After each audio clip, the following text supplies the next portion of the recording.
right, we have our TL turbo build that we're working on right now. Eric's working on the inside on the titanium roll cage we're fabricating for it. It's going to be a full bolt-in titanium cage with some custom tube connectors that we had Duncan in the front design and we had manufactured for us. So Eric's working on the front.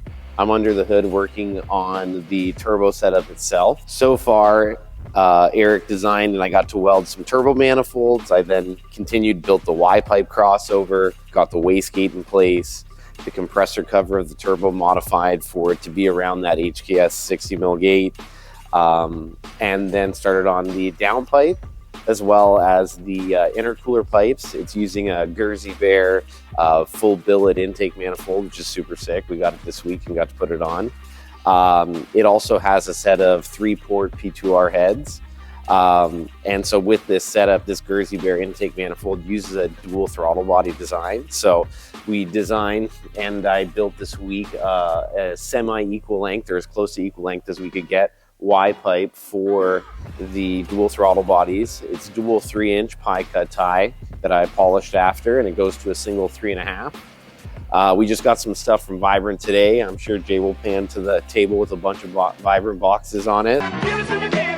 That's going to let me continue building this pipe in the top here, this cold side pipe to connect it to the aluminum lower that I built earlier in the week. We're using a Treadstone vertical flow core for what we're trying to do with this one. We are searching for the 1,000+ wheel horsepower with this build. So it's a Treadstone vertical core that's rated, I believe, at a 1,200 horsepower with a 3.5-inch cold side pipe and a 3-inch hot side pipe off the turbo. I believe it's a 76, 74.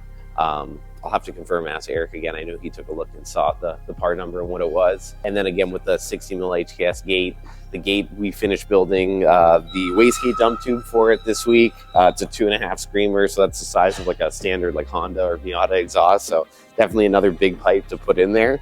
With the Vibrant order that arrived today, I have some material to now start on the 4-inch titanium downpipe, which is going to be pretty slick. It's got to fit in between the Y crossover that goes to the turbo that connects to the front and rear manifolds, and underneath the intake pipe that goes to the throttle bodies as well, or the upper charge pipe. So it's going to be a tight piece. We've already clearanced, or Eric clearanced the back subframe and some of the rear area for the 4-inch to go down between the transmission and the subframe. So we know we have room to bring it fully 4-inch all the way down and under the car. And then we're going to do a full 4-inch titanium exhaust, potentially like a valve system, something cool for the build. And that's kind of where we're at right now. Today we'll get that downpipe started and hopefully tacked together in the bay, and then hopefully I'll have a little bit of time left over to work on this upper section. If not, that'll push into Monday, and then we'll continue on this.